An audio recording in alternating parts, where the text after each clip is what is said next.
Bună ziua, mă numesc Daniel Ciuncanu, sunt din comuna Peștișani, satul Boroșteni, județul Gorj și am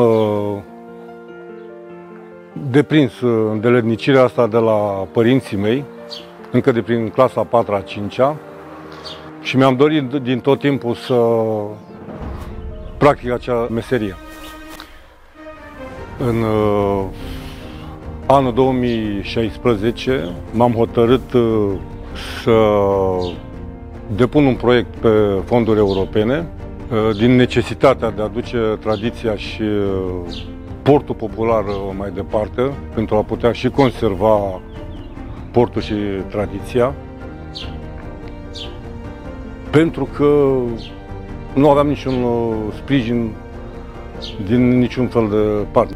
În 2016 am depus proiectul, din fericire mi s-a și aprobat, pe sub măsura 6.2, în valoare de 70.000 de euro. Am început construcția, după aceea am început să dotez atelierul, pentru că așa și spune atelier meșteșugăresc, dotare și bazin vintajabil. Am început dotarea lui cu stilaje, materiale, tot necesarul, după care am început inclusiv producția, am început lucru în sine, pe care ne-a fost un mare ajutor acest proiect și în dezvoltare și în atinge ambiția mea de a lucra și a conserva portul popular românesc.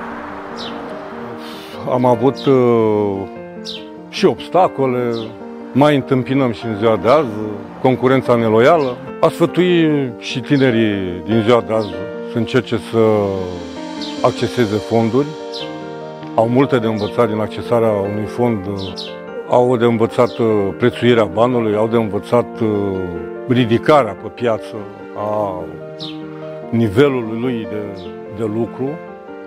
Neavând niciun sprijin, fondurile europene sunt extraordinar de bine venite și îi sfătui în continuare să meargă, dar să fie cinstiți, să nu gândească că dacă accesează un fond european e ceva din care se poate face și alte lucruri.